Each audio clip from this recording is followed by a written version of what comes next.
ప్రజల ఆరోగ్యాన్నే కాదు ప్రభుత్వానికి రావాల్సినటువంటి ఆదాయాన్ని కూడా కొల్లగొట్టినటువంటి పరిస్థితి అధ్యక్ష. ఎందుకంటే ట్యాక్సెస్ రూపేణా మన ప్రభుత్వానికి ప్రజలకు అందాల్సినటువంటి డబ్బుల్ని కొంతమంది దళారులు గత ప్రభుత్వ సమయంలో కానీ కొన్ని చోట్ల జరిగినటువంటి సందర్భాలు ఉన్నాయి అధ్యక్ష. ప్రధానంగా వాళ్ళు ఆ రకంగా షిఫ్ట్ కారణం కూడా లాస్ట్ టైం ఒక ప్రశ్న సమాధానం చెప్పడం జరిగింది అధ్యక్ష. ప్రధానంగా ఏంటంటే ఆనాడు ఉన్నటువంటి పాలసీ వల్ల ఆ మద్యం విధానం వల్ల ప్రభుత్వ దుకాణాల్లోనేమో ప్రభుత్వ షాపులు పెట్టారు అధ్యక్ష. ప్రభుత్వ దుకాణాల్లోనేమో ఇటువంటి బ్రాండ్స్ కూడా లేనటువంటి పరిస్థితి. వాళ్ళు సొంత బ్రాండ్స్ ని తయారు చేసుకుని వాటిని అవైలబుల్ చేయటం వల్ల ప్రజలకి ఈ నాన్ డ్యూటీ పెయిడ్ లిక్కర్ తెచ్చుకునే దానికోసం అలాగే ఆనాడు పెంచినటువంటి రేట్లు 150% రేట్లు పెంచేశారు అధ్యక్ష. వాటి వల్ల ప్రజలందరూ కూడా మరి పక్క రాష్ట్రాల నుంచి తెచ్చుకుని తక్కువ రేటుకి తెచ్చుకుని రాష్ట్రానికి రావాల్సిన ఆదాయం పోయింది అధ్యక్ష. బార్డర్ డిస్ట్రిక్ట్స్ లో మనం చూసుకున్నట్టు అధ్యక్ష దాదాపు మనకి చాలా ప్రాంతాల్లో మనకి ఈ నాన్ డ్యూటీ పెయిడ్ లిక్కర్ విచ్చలవిడిగా వచ్చేసింది అధ్యక్ష. ఆ రోజున ఆనాడు సత్యసాయి జిల్లాలో 68%, అంటే ఇప్పుడు మనం తీసుకున్నటువంటి కొత్త పాలసీ వల్ల 68% ఇంక్రీజ్ అయింది అధ్యక్ష.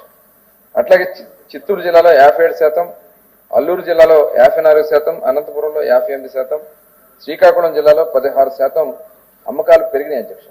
కేవలం ఆనాడు ఆ ప్రభుత్వం తీసుకున్నటువంటి విధానాల వల్ల వాళ్ళు నష్టపోయారు. ఇవాళ తెలంగాణ బోర్డర్ డిస్ట్రిక్ట్స్ లో 30% వాళ్ళు తగ్గింది అధ్యక్ష సేల్. ఓవరాల్ గా చూస్తే -3% లో ఉంటే కేవలం ఈ బోర్డర్ డిస్ట్రిక్ట్స్ లో -30% లో వాళ్ళు ఉండడం జరిగింది అధ్యక్ష. గవర్నమెంట్ పెద్దలు అశోక్ బాబు గారు అడిగింది కేసుల గురించి అడిగారు అధ్యక్ష. తప్పకుండా ఈ కేసులన్నీ కూడా ఏ స్టేజెస్ లో ఉన్నాయో అవన్నీ కూడా పరిశీలన చేసి దాన్ని ఎలా మనం సత్వరమే వాళ్ళ మీద యాక్షన్ తీసుకునే విధంగా కార్యక్రమాలు చేస్తాం. దాంతోపాటు సిబిసిఐడి ఎంక్వైరీ కూడా వేయడం జరిగింది అధ్యక్ష. ఎందుకంటే డిస్టరీస్ లో జరిగినటువంటి ఆనాడు మరి ఏ పరిస్థితుల్లో వాళ్ళు కొంతమందిని బలవంతంగా లాక్కుని పనికిరాని బ్రాండ్స్ అధ్యక్ష 29 బ్రాండ్లు మనం వచ్చాక రద్దు చేశాం. ఇవాళ మొత్తం 350 బ్రాండ్స్ దగ్గర 300 పైన బ్రాండ్స్ ఇవాళ రాష్ట్రం అవైలబిలిటీ చేయగలిగాం. ఇవాళ ఈ క్యాష్ పేమెంట్స్ కూడా గతంలో ఎవరైనా వెళ్ళి మేము డిజిటల్ పేమెంట్ చేస్తామంటే లేదు క్యాష్ ఇవ్వండి అని చెప్పి వసూలు చేసుకున్నారు. దాదాపు 99,000 కోట్ల రూపాయలు ఓన్లీ క్యాష్ జరిగిందనేది మరి దాని మీద కూడా ఇప్పుడు సిబిసిఐడి ఎంక్వైరీ కూడా జరుగుతుంది అధ్యక్ష. అదే కాకుండా మొన్న ఒక సిట్ కూడా ఏర్పాటు చేయడం జరిగింది అధ్యక్ష. ఈ సిట్ ద్వారా మధ్యలో జరిగినటువంటి ఏదైతే కేసు కింద అని చెప్పి కలెక్ట్ చేశారనేది కొంత ఇన్ఫర్మేషన్ కొంత తెలియటం వల్ల సిట్ వేసిన జరిగింది అధ్యక్ష. సిట్ చేసిన సాయంత్రానికి తాడేపల్లి ప్యాలెస్ లో మొత్తం తగలబెట్టేశారు అధ్యక్ష. ఫైల్స్ అన్ని కూడా తగలబెట్టేశారు అధ్యక్ష.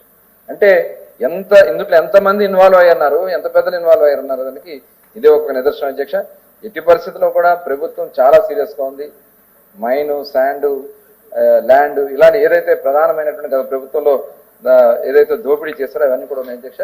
ఖచ్చితంగా ఈ ఎన్డీపీఎల్కి సంబంధించి రాష్ట్రం ప్రజలు కూడా నష్టపోయారు, ఆరోగ్యం నష్టపోయారు.